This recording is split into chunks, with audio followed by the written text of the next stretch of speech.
आज का हमारा विषय है ऋतु प्रभाव के सहन का अभ्यास डालें। हमारे शरीर की शक्ति और सामर्थ्य बहुत अधिक है। हम कितनी भी अधिक ठंड और गर्मी को बर्दाश्त करने की क्षमता अपने शरीर में छुपाए हुए हैं, परंतु मानसिक विकार के कारण हम कहीं न कहीं कमजोर पड़ जाते हैं।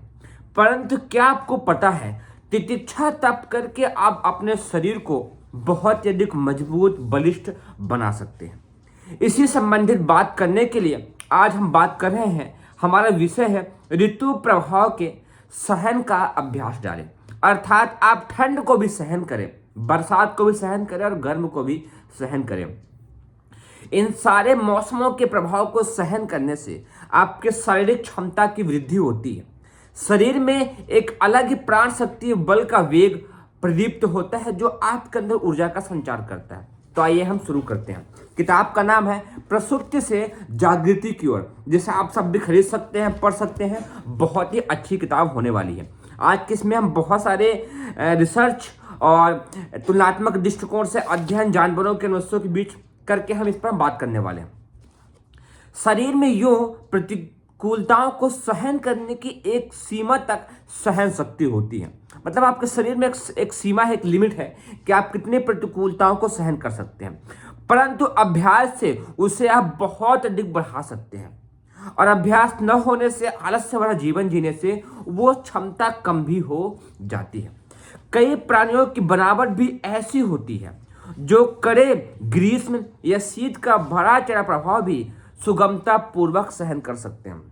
दुनिया में बहुत सारे प्राणी जीव ऐसे हैं जो बहुत अधिक गर्मी को बर्दाश्त कर लेते हैं, या हिम छादित प्रदेशों में जहां बहुत ठंड पड़ती है वहां भी जीव रहते हैं जो बहुत अधिक ठंडे मौसम में भी रह लेते हैं। वो कैसे रहते हैं? धूप प्रदेशों की शीतलता सर्वविदित है। वहां जो ठंड पड़ती है वो सबको पता है कैसी होती है। वहां का मौसम अधिकांशतः शून्य से भी काफी नीचे रहता है। टेम्परेचर जो वहां का है वो शून्य से भी काफी नीचे रहता है। मध्यवर्ती प्रदेशों के निवासी वहां सामान्य स्थिति में जीवित भी नहीं रह सकते हैं। जो सामान्य टेम्परेचर में रहते हैं वो वहां जीवित भी नहीं रह सकते हैं कुछ क्षणों के लिए। विशेष वस्त्र आच्छादनों या शीत संरक्षण का प्रबंध करके ही वहां तक पहुंच सकते हैं, अन्यथा वहां के वो ठंड के दबाव को सहन भी नहीं कर सकते हैं। ऊंचे पर्वत की हिमाच्छादित चोटियों पर चढ़ने वाले दुस्साहसी अपने साथ इतनी तामझाम लेकर चलते हैं जो उनके शरीर से कई गुना भारी होती है। वही वजह होती है कि वो ठंड के मौसम को तब कहीं जा करके बर्दाश्त कर पाते हैं। उत्तरी ध्रुव में चिर अतीत से रहती हुई एस्किमो जाति बर्फ की सुरंगों में चर्बी के अलावा जलाकर उसी क्षेत्र से सहने योग्य तापमान बना लेती हैं। उस क्षेत्र में पाए जाने वाले रेनडियर, कुत्ते, सील, हेवल आज की संरचना ही ऐसी होती है कि वे गहन शीत के बीच भी क्रीड़ा कल्लोल करते हुए आनंदमय जीवन जीते हैं और अपनी मादों से निकलकर गंध के सहारे भोजन भी प्राप्त कर लेते हैं। दक्षिणी ध्रुव के बिना पंख वाले पक्षी, पेंगुइन तथा चींटे भी इस असहाय शीत के बीच अपना जीवन यापन बहुत ही अच्छे तरीके से करते हैं। मतलब समझिएगा, वो क्षेत्र जहां पर टेम्परेचर माइनस से भी बहुत अधिक कम होता है, जहां पर सामान्य व्यक्ति जा पाना संभव है, वहां पर बहुत अच्छे अच्छे चींटी, पेंगुइन नाम का पक्षी और कई प्रकार के मनुष्य सामान्य स्थिति में रहते हैं, बिना किसी अतिरिक्त कपड़ों के व्यवस्था किए हुए भी रहते हैं। कैसे रहते होंगे? हिमाच्छादित प्रदेशों में भालू और बकरे भी अपने घने बालों के सहारे शीत से निपट लेने की क्षमता उनके अंदर रहती है। चूहों के छोटे बाल होते हुए भी वे उसमें इतनी गर्मी धारण किए रहते हैं कि बर्फ पर मीलों लंबी दौड़ लगाकर भोजन तलाश कर लेते हैं। मतलब जिन जानवरों में बड़े बाल होते हैं वो तो ठीक है, वो अपने बालों के सहारे गर्मी प्राप्त मात्रा में लेकर उस हिमाच्छादित प्रदेशों में रह लेते हैं, परंतु बहुत सारे ऐसे प्राणी जीव भी रहते हैं जिनके शरीर में छोटे बाल होते हैं। वो उन छोटे बालों के सहारे भी कैसे पर्याप्त मात्रा में गर्मी बनाकर उन क्षेत्रों में रह लेते हैं। आगे चलते हैं। अजगर और भालू अपने संचित चर्बी के सहारे उस पूरे ऋतु को सोते हुए गुजार देते हैं। समझिएगा, अजगर और भालू अपने संचित चर्बी के सहारे उस पूरे ऋतु को सोते हुए गुजार देते हैं। गुफाओं में अपेक्षाकृत शीत का प्रभाव कम पहुंचता है। ऐसा ही कोई उपयुक्त स्थान तलाश करके उसी में सो जाते हैं। बिना कुछ खाए पिए मौसम भर गहरी नींद सोते रहते हैं। उठते तब हैं जब ऋतु बदलकर सहन करने योग्य तापमान स्थिति पर पहुंच जाती है। ठंडक के दिनों में मनुष्यों एवं पशु पक्षियों को भी गहरी नींद आती है। ठंड के मौसम में आप सबको भी, मनुष्यों को भी अर्थात, और पशु पक्षियों को भी गहरी नींद आती है। उन दिनों लंबी रातें होती भी इसी प्रयोजन के लिए हैं कि अधिक देर सोने की सुविधा से भोजन ठीक तरीके से पच जाए। इतना ही नहीं, कपड़े ओढ़ कर जो बचाव किया जाता है उससे उससे अभाव की पूर्ति भी हो सकती है, जो शीत की कपकपी शरीर को पहुंचती रहती है। अजगर और भालू की खासियत आप सब समझ गए हैं। वह ठंड के मौसम में पर्याप्त नींद लेकर के अपने चर्बी के सहारे ठंड से बचा रहता है, और हम जैसे मनुष्यों को भी अधिक नींद आती है क्योंकि इस मौसम में पाचन शक्ति और अच्छी मजबूत बनी रहे। कुछ अंग घोर शीत में भी खुले ही रहते हैं। ठंड कितनी भी अधिक हो, यदि आप हिमाचल प्रदेशों में भी जा रहे हैं, आप खूब अधिक कपड़े ओढ़ने की, बिछाने की व्यवस्था भी करके रखें, परंतु कुछ अंग ऐसे होते हैं जो तब भी खुले रहते हैं। जैसे चेहरे का अधिकांश भाग खुला रखना पड़ता है।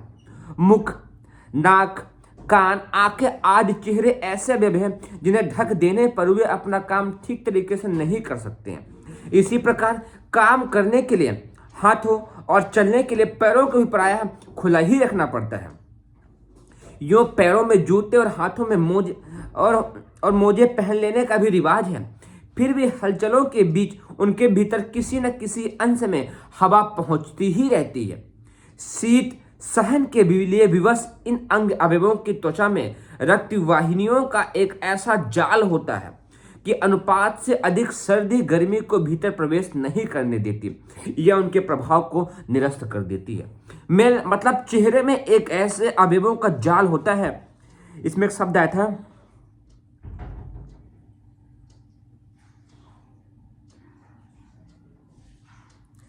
इन त्वचा में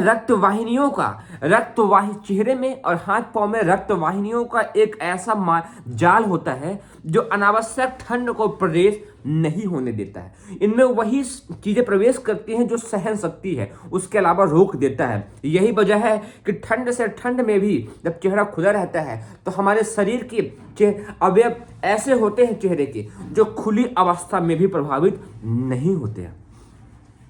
ऋतु प्रभावों को सहन करने की सीमा तक पहुंचते रहने वाले व्यक्ति या प्राणी अपने इतनी जीवनी शक्ति अर्जित कर लेते हैं कि उन पर विपरीत प्रभाव पड़ने की स्थिति आती ही नहीं है। किंतु जो लोग अपने को सर्दी गर्मी से बचाते रहते हैं, गर्म मौसम आया नहीं कि एसी लगा लिए, ठंड आया नहीं कि हीटर लगा लिए, वो बिल्कुल बर्दाश्त ही नहीं कर पाते हैं। उनकी इम्यूनिटी पावर कमजोर हो जाती है। वातानुकूलित घरों में बंद रहते हैं, उनकी सहन शक्ति घट जाती है, त्वचा की क्षमता कमजोर हो जाती है। और ऐसे व्यक्ति ही हैं जो जरा सी मुसीबत आते ही घबरा जाते हैं, बेचैन हो जाते हैं। जबकि खुलकर काम करने वाले, स्वच्छ प्राणवायु लेने वाले, ठंड को सहने वाले व्यक्तियों की सहन शक्ति, त्वचा की क्षमता में वृद्धि हो जाती है। वे कठोरता, प्रतिकूलता सहन करने की स्थिति में नहीं रहते हैं। उन पर मौसम के बदलाव आदि का प्रभाव भी पड़ता है। ऐसे ही लोगों पर जुखाम, खांसी, सिरदर्द, निमोनिया आदि जल्दी आक्रमण करते हैं, जो हमेशा मौसम के प्रभाव से बचते रहते हैं। उन्हें ही गर्मी भी सहन नहीं होती। लू मारने, सिरदर्द करने, रक्तचाप बढ़ने की शिकायत बनी ही रहती है। इतनी ही नहीं, ठंड और गर्म पानी भी उन्हें प्रतिकूल प्रभाव पड़ता है। उन सब के प्रभाव से वे अनायास से प्रभावित होते रहते हैं और सदैव ही बीमार ग्रसित बने रहते हैं। इसीलिए ठंड के मौसम में आप तेल की मालिश करिए, धूप का सेवन करिए और भरपूर व्यायाम करिए और ठंड के मौसम को बर्दाश्त करिए। गर्म के मौसम में तुरंत ही एसी ऑन कर लेने के बजाय प्रकृति के मौसम के बीच रहिए, पेड़ पौधों के साथ रहिए और तुलनात्मक दृष्टिकोण से दोनों को ही संतुलित तरीके से बना के रखिए, तो आपकी क्षमता बढ़ेगी। तुलनात्मक दृष्टि से देखा जाए तो गर्मी की तुलना में सर्दी मनुष्य के लिए कहीं बहुत अधिक उपयोगी होती है। ठंडे देशों के निवासी मजबूत भी होते हैं और बलिष्ठ दीर्घजीवी भी, जबकि गर्म क्षेत्र में जन्मे लोगों के रक्त मांस का जलीय अंश अनायास ही कम हो जाता है तथा गर्म और सलीन भरे क्षेत्रों के लोग मलेरिया, फीलपा, कुष्ठ, गलकंड जैसे रोगों से बड़ी संख्या में ग्रसित भी होते रहते हैं। जिन्हें स्वास्थ्य संरक्षण और दीर्घ जीवन अभीष्ट हो, उन्हें आजीवन भी न्यूनाधिकता को ध्यान में न रखते हुए हिमाच्छादित प्रदेशों की ठंड को महसूस करने की और उसको लेने की आदत डालनी चाहिए। जिस प्रकार हिम प्रदेशों के लोग बर्फ पड़ने लगने पर नीचे मैदान क्षेत्रों में उतर जाते हैं, उसी प्रकार गर्म क्षेत्रों के लोगों को चाहिए कि वे कभी कठिन दिनों की विभीषिका से बचने के लिए अपना स्थान परिवर्तन भी कर सकते हैं। हिमालय क्षेत्र में अध्यात्म प्रयोजनों की पूर्ति के लिए वहां की शीतलता, अनुकूलता एवं सुविधा उत्पन्न करती है। चित्त की चंचलता घटती है और मन की शांति एवं एकाग्रता बढ़ती है। ठंडे प्रदेशों में, हिमाच्छादित प्रदेशों में जहाँ ठंड बहुत पड़ती है, वहाँ पर चित्त की चंचलता अपने आप घट जाती है, मन की शांति अपने आप आ जाती है और एकाग्रता भी बढ़ती है। वासना और तृष्णा का दौर एक प्रकार की मानसिक उत्तेजना का ही बाहुल्य है। उसकी अभिवृद्धि उपासना प्रयोजनों में विघ्न डालती है। गर्म क्षेत्रों में मक्खी, मच्छर, कीड़े मकोड़ों का ही बाहुल्य नहीं होता, सरन भरी भाप भी उठती रहती है, जो नासिका द्वार से शरीर में पहुंचकर विषाक्तता का अनुपात बढ़ाती है। ऐसी दशा में सामान्य स्तर पर स्वस्थ बनाए रखने तक कठिन पड़ता है। उसके लिए बढ़ने सुधारने के तो आशापेक्षा ही कैसे कर सकते हैं। अनुकूल कार्यों में प्रत्येक के लिए शीत ऋतु का चयन करना ही चाहिए। विवाह, शादी प्राय इन्हीं दिनों ही होते हैं। चुनाव, दंगल, सभा सम्मेलन भी इन्हीं दिनों ही उपयुक्त पड़ते हैं, क्योंकि यह समय है जिसमें मानसिक संतुलन, विचार प्रक्रिया ठीक काम करती है और उपयुक्त निष्कर्ष निकलती है। साधना उपचार हेतु भी यही ऋतु सर्वोत्तम माना गया है। मतलब जो ऋषि मुनि साधना तप करते थे वो इसी क्षेत्रों में करते थे, क्योंकि मन की चंचलता रुक जाती है, एकाग्रता आती है, स्थिरता आती है और वासना पर भी कंट्रोल होता है। तो इसीलिए भारतीय ऋषियों, मुनियों, संतों ने उत्तरी प्रदेशों को अपने रहने का आश्रम का स्थान बनाया, क्योंकि इन स्थानों पर रहने से उनके मन की स्थिरता बढ़ती है। जिनके लिए स्थान बदलना संभव नहीं है, उन्हें इतना तो करना ही चाहिए कि हर मौसम के प्रभाव को एक सहज सीमा तक अभ्यास में उतारते रहना चाहिए। ग्रीष्म की अधिकता जहाँ रक्त में उबाल लाती है, ग्रीष्म की अधिकता जहाँ रक्त में उबाल लाती है, फोड़े फुंसे आदि उत्पन्न करती है, वहाँ यह भी होता है कि मन उद्विग्न, विपन्न और तनाव की स्थिति में रहने लगता है। मतलब जहाँ अधिक ग्रीष्म पड़ती है वहाँ फोड़े फुंसी, तनाव, उष्णता और रक्त में अनावश्यक ही उबाल आता है। उससे बचने के लिए आपको हिमालय क्षेत्रों का सहारा लेना चाहिए। मस्तिष्क कार्यों को अधिक ऊंचे स्तर पर अच्छी तरह कर पाना तभी संभव हो पाता है। ग्रीष्म की तुलना में शीत की महिमा अपेक्षाकृत कई गुना अधिक महत्वपूर्ण है। इसीलिए आप सब लोग ठंड के मौसम से अनावश्यक डरिए मत। ठंड के मौसम को सहन करिए, त्वचा की क्षमता को बढ़ाइए। इससे आपके मन की चंचलता रुकेगी, एकाग्रता बढ़ेगी, स्थिरता बढ़ेगी और साथ ही साथ वासनात्मक दृष्टिकोण में भी कंट्रोल आएगा। उसके लिए बहुत अधिक आवश्यक हो जाता है। ऋषियों मुनियों की तपश्चर्या, तप साधनाएं शीत प्रधान हिमालय में ही होती थी। ठंड से हानि नहीं बल्कि लाभ ही लाभ होते हैं। खांसी, जुकाम, निमोनिया आदि सर्दी के प्रकोप नहीं, वरन भीतर भरे हुए विकारों को शीत द्वारा हल निकालकर बाहर करने का प्रयोग मात्र है, जो उस वातावरण में थोड़े दिनों में ही सहज ही ठीक हो जाता है।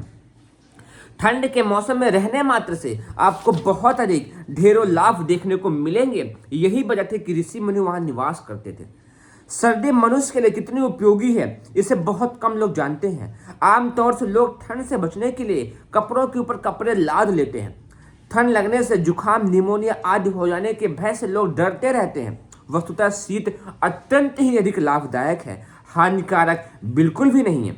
हानिकारक उनके लिए है जिन्होंने अमीरी के चोचले में फंसकर अपनी त्वचा को ऋतु के प्रभाव से बचाते हुए उसके सहन शक्ति को नष्ट कर दिया है। दुर्बल के लिए तो सदैव ही सब कुछ ही घातक होता है। अनावश्यक कपड़े पहन लेना, अनावश्यक हीटर में छुपे रहना, गद्दे रजाई में घुसे रहना, ऐसे व्यक्ति तो अपने शरीर को खोखला ही बना के रखते हैं। उससे बचने के लिए आप ठंड के मौसम को सहन करिए। डॉक्टर लेम्पेल का तर्क है कि सृष्टि के समस्त जीव जितना समय बचपन से लेकर युवा होने में लगाते हैं उससे प्राय 15 गुना पूर्ण जीवन माना जाता है। गाय 2 वर्ष में युवा होती है, उसकी पूर्ण आयु 33 वर्ष मानी जाती है। मनुष्य यदि 25 वर्ष में तरुण होता है तो उसकी संभवतः लगभग 400 वर्ष जीना होना चाहिए। यदि इससे कम आयु में मरना पड़े तो समझना चाहिए कि जीने की विविध व्यवस्था में कोई भारी भूल रह गई है, उसी से अकाल मृत्यु का ग्राम होना पड़ा है। उनकी शोधों का निष्कर्ष यह है कि शीत जीवन का मित्र है और ताप शत्रु है। शीत ऋतु जीवन का मित्र है और ताप शत्रु है। ताप से जितना बचा जा सके और शीत से जितना सानिध्य कर सके उतना ही शरीर की सुरक्षा बनी रहने में होगी। तो उम्मीद करता हूँ आप सब ने आज ठंड के मौसम को समझा।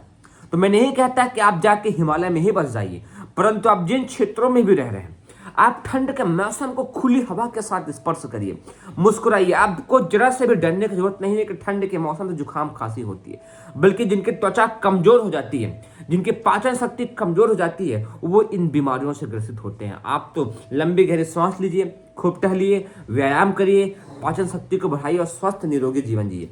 यह शीत आपके लिए बहुत अधिक लाभकारी है, ना कि हानिकारक है।